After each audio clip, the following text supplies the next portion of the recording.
Hello, I'm Justin Baker. I'm from St. Jude, and it's just such a pleasure to be here today. It's been a great conference so far, and I'm very happy to see that we are paying attention to this particular topic as well, which is palliative care needs in this patient population. And we're going to touch a little bit on this, but I'd like to encourage any trainees in the area, if they're looking for a field of interest, this is a great one to go into because the cross-section of palliative care and adolescent and young adult oncology currently has 8 cited manuscripts in PubMed. So it's not difficult to become an expert in this particular area.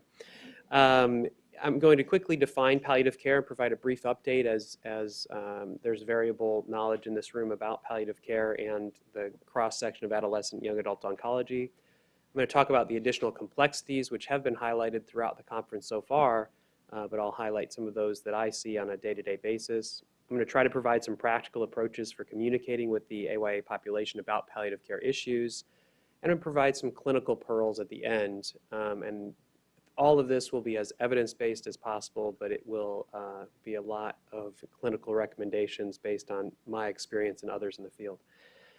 So what is palliative care? It's comfort care for a patient who has a serious disease. And this is the NCI definition, and it starts at diagnosis and continues throughout the illness. And so again, first of all, I've talked to people throughout the last 2 days. Palliative care has a negative connotation where people automatically think of it as end-of-life care. We're going to address end-of-life care issues. That is a significant component of palliative care, but palliative care really, right here in the NCI, you can see, starts at diagnosis, and this is what all of the palliative care definitions emphasize. It's a specialist team working alongside the patient's primary team. It emphasizes the possibility of providing care in multiple venues, including the hospital, the clinic, and at home. And it aims to improve the quality of life of patients and family members by addressing emotional, physical, practical, and spiritual issues. I want to ask a question, actually, because I'm very interested to see this. Who has seen this study, 2010, Jennifer Tamil, Early Palliative Care? Okay, so probably about a third of people. Let me introduce this to you very quickly. This was a randomized controlled trial where patients with metastatic non-small cell lung cancer were either randomized to standard of care, which you could consult the palliative care team, or early palliative care involvement, which was a physician and a nurse practitioner applying fairly basic palliative care assessments and follow-up.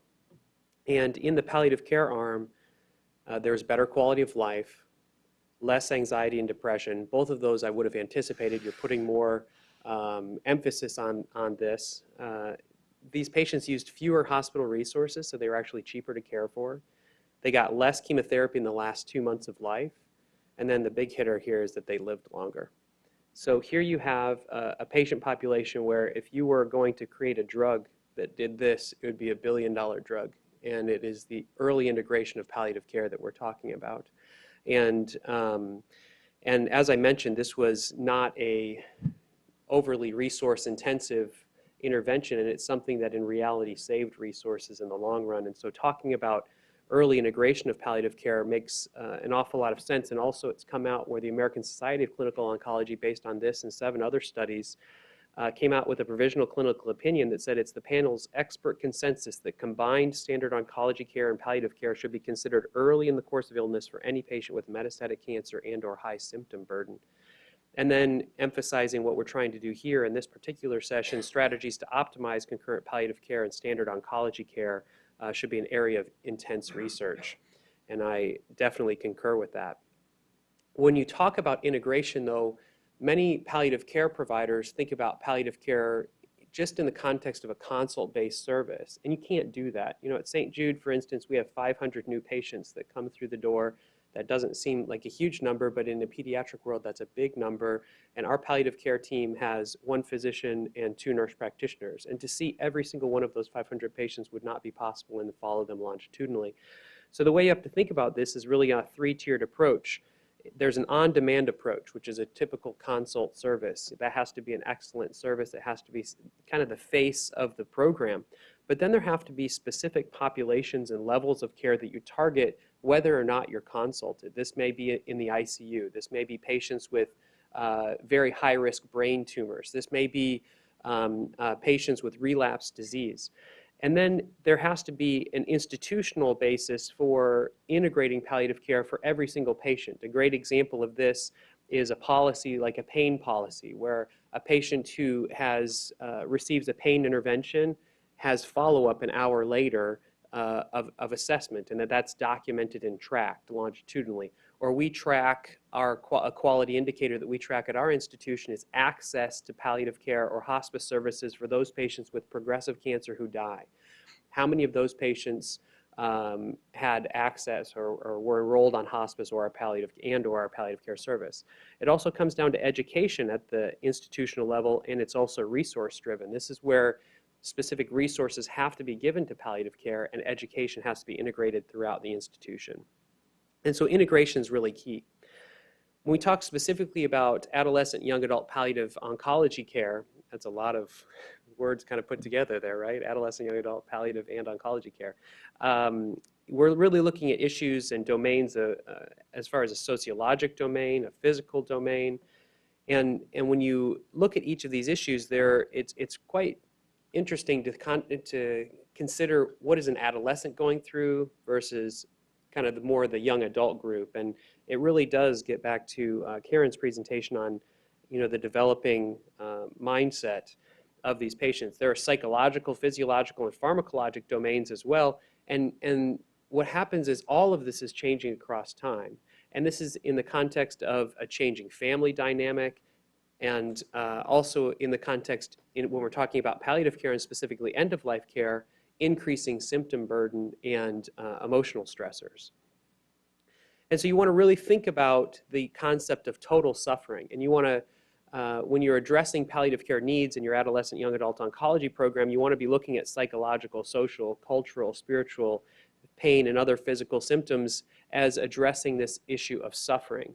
And when I talk about palliative care, I don't talk about it as comfort care. I actually talk about it as anti-suffering. I think comfort care people traditionally would think of as mostly symptom-based support, but suffering comes in all shapes and sizes, and that is what we need to be addressing. This patient population does struggle from very significant pain and symptomatology. The symptom presentation of adolescent young adults at the end of life is largely determined by the cancer. The symptoms should be treated as for any adult or pediatric cancer patient. We know that 89% of patients experience at least one distressing symptoms, and more than 50% experience 3 or more symptoms, with pain, dyspnea, and fatigue being the most prevalent. And there's also very significant rehab issues in this particular patient population. And even as they're approaching the end of life, it's been my experience that people want to be working towards optimizing their rehab issues. And so we have, in our particular program, even through our hospice, we do provide physical therapy and occupational therapy and speech therapy in the home setting. The psychological symptoms in the last month of life, this should be a very scary graph. You can see the very top of this graph says 100%. And a lot of times when graphs like this are shown, you have a cutoff of not 100%. And so here you have sadness, anxiety, fear of being alone, fear of death, fear of pain, and guilt at 100% of adolescent and young adults with progressive cancer. Do they have nightmares, fear of treatment, and anger issues as they fall off? And so there is really a significant psychological component to this to progressive cancer. And the psychosocial needs of these patients, it's very complex, and they vary considerably. The severe illness often results in a loss of newly gained independence for these adolescents and early young adults. Peer support is crucial. We've heard that throughout time. I've seen this in my experience. I have some data I'm going to share with you as well. It's really important to have peer support during this time, and they can feel isolated from their regular peers at school or work because of their illness. Other AYA oncology patients provide a very important social network. But it's also interesting because then patients that transition from the curative path towards more of an end-of-life trajectory, again, feel isolated from these peers who are still in a curative path. And one of our panel members mentioned when she went to her support group, as soon as she found out that somebody had died in that support group, she said, no more, I'm not going back to that. And there's this almost a secondary isolation once a patient is no longer able to be cured. And the psychosocial isolation is debilitating, And we really need to try to help facilitate this peer support, but there has to be interdisciplinary psychosocial support. I mean, there really must be, when you're talking about adolescent and young adult oncology, palliative care, there has to be an emphasis on psychosocial issues, and this interdisciplinary care is critical. Adolescent and young adults, specifically as they are going through their cancer treatment, have a pretty significant death anxiety, and we're doing a study at St. Jude right now, and I wanted to give a few highlights from that. 23% of adolescents, this is at St. Jude, 23% of adolescents, and this is adolescents and young adults actually, it's age 15 to through 21. 23% of them identified the loss of a close friend in the previous year. Most of those close friends are other oncology patients. And this grief experience can increase their death anxiety. And this death anxiety is the anticipating state of death or experience the fear of their own dying. And this can manifest as problems with grief and bereavement, shock, depression, fear, loneliness. And interestingly, the adolescents that we spoke to are very frequently upset, or they're just not very pleased with their parents' reactions. They're very uncomfortable talking with their parents about their feelings anyway in this particular age group. And then when you talk to them about the death of a friend, they really seem to expect more support from their parents. In fact, they mentioned to us that they felt that their parents were frequently changing the subject and trying to get away from that particular topic. Adolescent and young adult oncology patients themselves also view the subject as taboo, and they prefer to seek out their peers than their family members. And so we actually asked the question, how do you cope with your grief and bereavement, or how do you cope with the loss of somebody that's close to you? This is not specific to the 23% that had peer support. This is or peer loss. This is for all patients. And they said that they coped by talking about it. A good percentage didn't know, by distraction, religious beliefs or prayers, not thinking about it, time passing, reminiscing. And you can see here, these adolescent young adults are dealing with it in different ways, and we really have to individualize an approach towards them to help support them through this. Here are 3 quotes that I wanted to share with you. What hindered you or got in the way or made it hard in coping with this loss? And when we said this loss, it was about the loss that they identified as the most important in the past year. All 3 of these are their peers that identified that.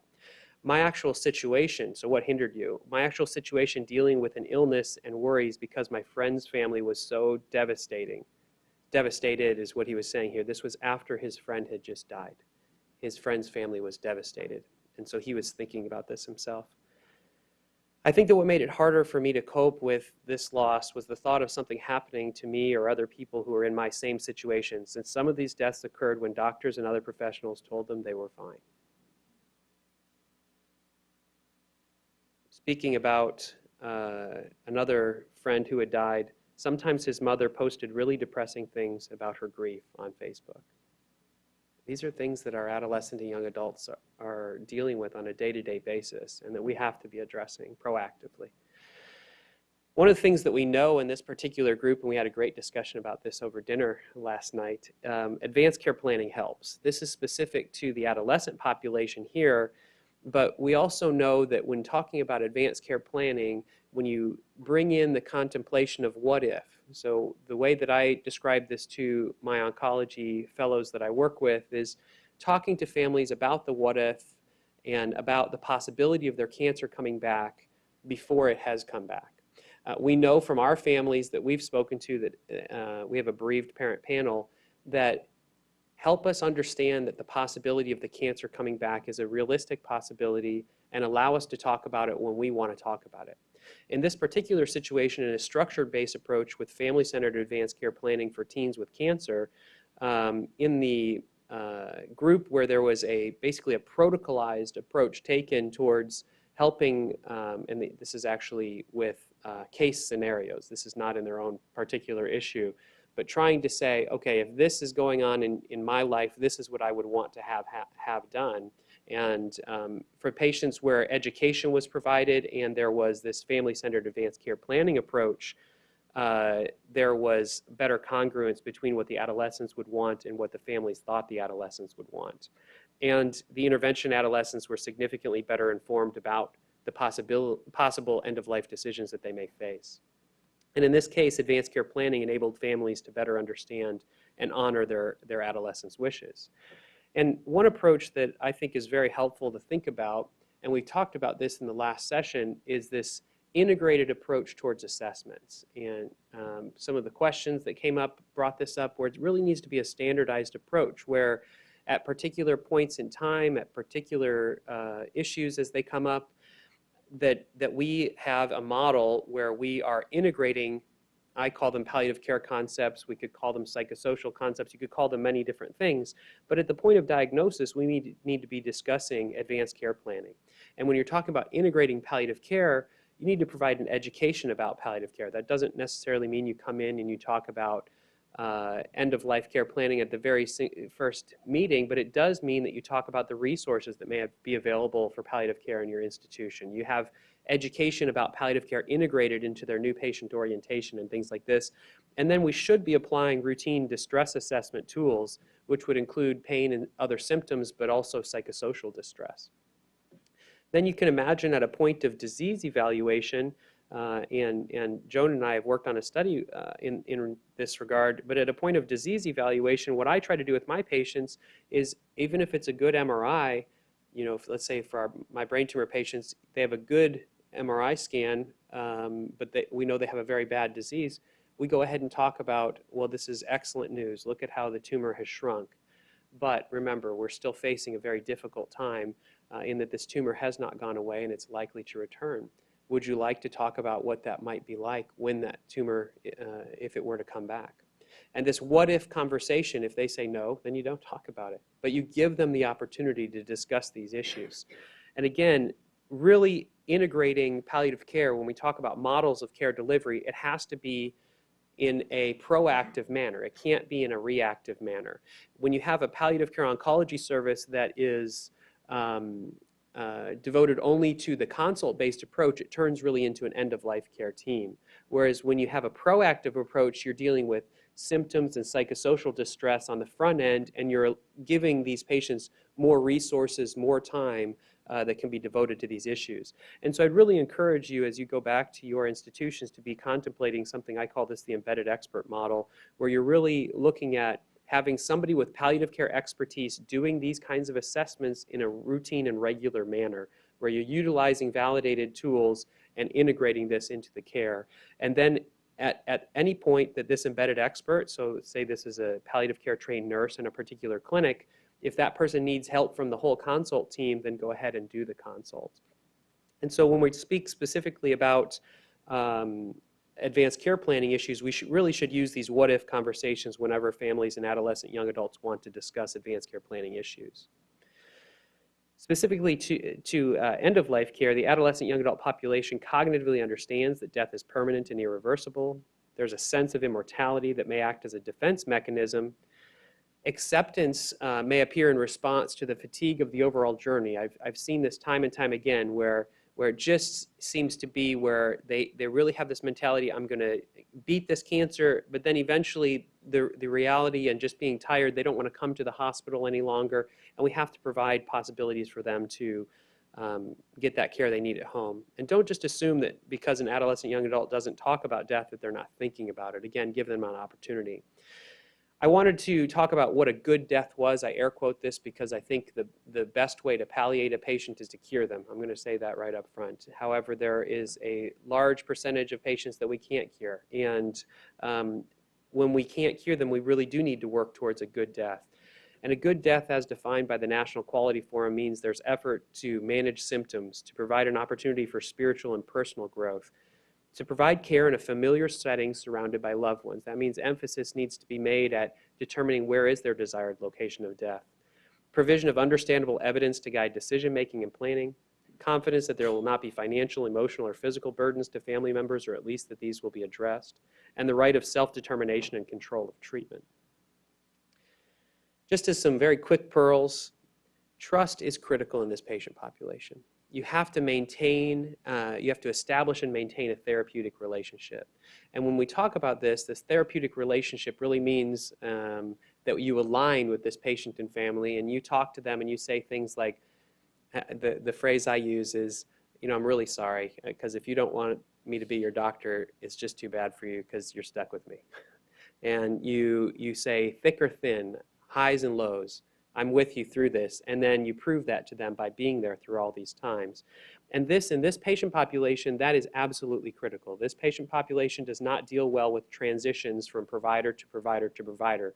Different care teams on the inpatient, outpatient, and home-based setting is not an effective way. You must have a good transition team in place that can help with this. Interactions may be lengthy, and they may require innovative therapeutic compromises. I put that in saying it's very hard from a protocolized pediatric standard. We very frequently come against, it really does feel like there's an impasse. But the reality is, if you're at that impasse, there's got to be some give. It must be interdisciplinary in our approach towards integrating palliative care. We have to make sure that we have interdisciplinary care teams and that we have these meetings that we're able to discuss goals of care and create individualized plans of care. And I think this is very important. There must be the creation of a flexible multidisciplinary palliative care team with extra training in the needs of adolescent and young adult patients.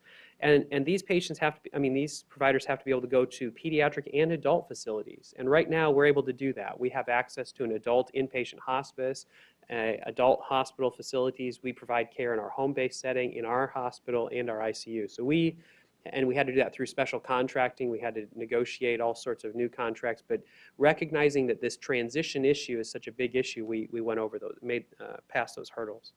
And then when you introduce palliative care, you really don't want it to be something where palliative care is only about end-of-life care. There's going to be extreme resistance to it. You want to take a trigger-based approach. You want to take an approach where palliative care is integrated early, this embedded expert model that I brought up.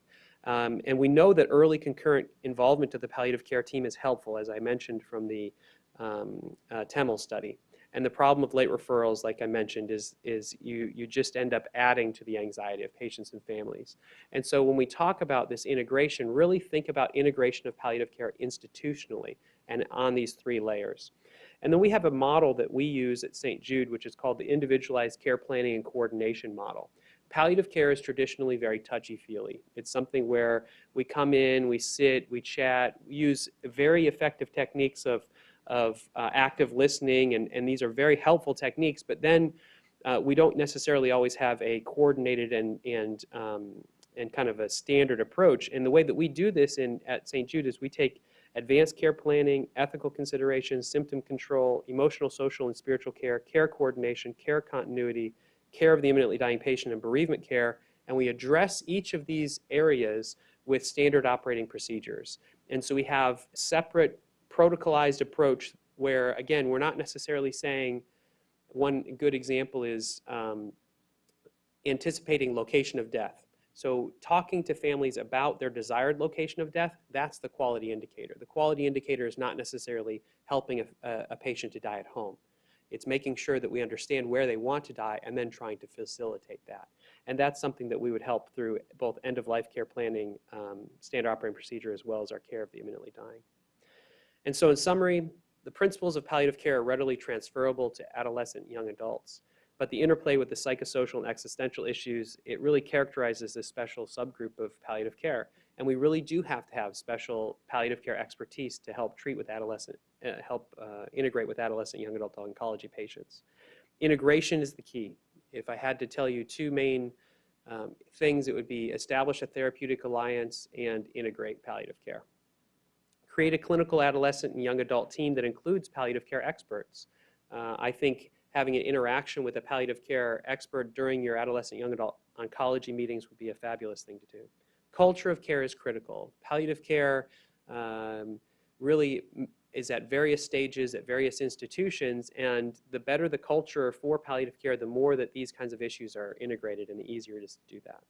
And then know that this work is important because properly integrated multidisciplinary palliative care will help support the patient and family and help facilitate a good death. And with that, I close. Thank you so much.